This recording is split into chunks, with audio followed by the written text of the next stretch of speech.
tumuju menyang musola, tumuju menyang langgar, tumuju menyang masjid. Jare kok cegati. Mila leres. Jare kok jotosi. Nggih.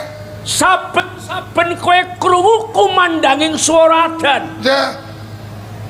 Musola, langgar, masjid lan sapanunggale kok brongkaling apa iya? Mila leres Kanjeng. Panci kula sing ngantepi ning kula nggih mboten salah. Niki mumpung kula panggih kalih Kanjeng Adipati, kula badhe matur menawi kawula dalem Kadipaten Pati menika sami sakit.